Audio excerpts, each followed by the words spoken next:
Hey guys, Curtis Alexander. In this video, let's talk about using St. John's wort to treat depression. Now, this is an important video because we've had some new information come out recently that I want to cover. At the end of the video, I'll give you some of my recommendations, including dosage, as well as some of the products you may want to look at. So, first of all, we know with St. John's wort, it's been known for a while that it is more effective than placebo or a sugar pill. That's important because sometimes we get natural products and they're touted without a lot of evidence behind them. That's not the case with St. John's wort. Even more so, we know now from the newer studies that St. John's wort has shown to be as good as low doses of tricyclic antidepressants, as well as some of our SSRIs, very popular depression medications like Prozac, Zoloft, and Paxil. So the fact that it's as effective as the lower dose range of those medications, very promising. What we're also seeing in these newer studies, and I'll provide links to some of these studies in the description. I'm not going to link to all of them, but it does appear to be better tolerated, which is really important, particularly from a stomach side effect, also neurological side effects. And a big one for people is the sexual side effects. We don't tend to see those as much with St. John's wort, so very promising. I've done a video on St. John's wort for anxiety, so make sure to check that one out if you're interested in that. But the studies again are showing it does improve mood, anxiety, also helps with some of the insomnia that we can see in depression, okay? Now, response rates, this is a good one. Short term, very promising.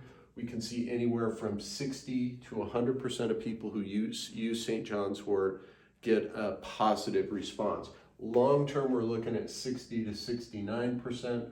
What you want to look for in the products, if you and your doctor decide to move forward with St. John's wort, most St. John's wort is going to be standardized. And what I mean by that, there's two ingredients. One is hypericin. Usually we're looking for a 0.3% content of hypericin in your St. John's wort. The other one is hyperforin.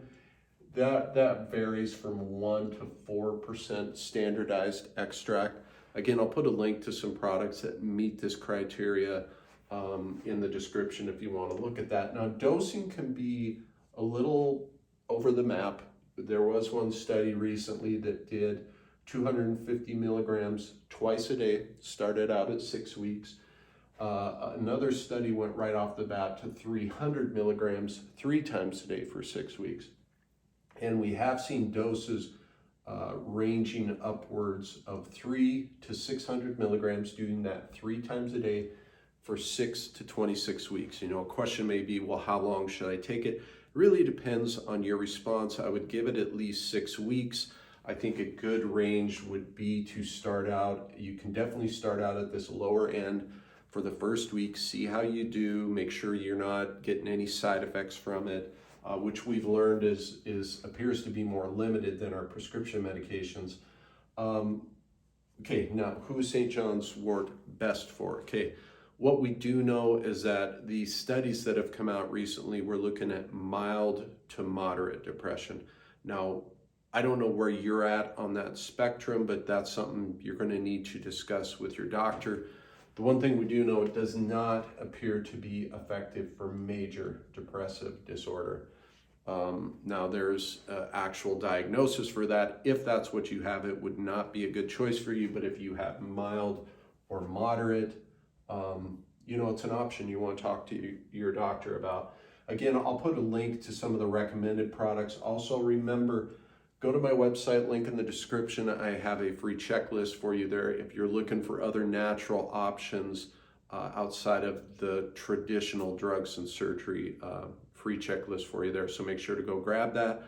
Hope this was helpful, you guys. I will see you in the next one. Thank you.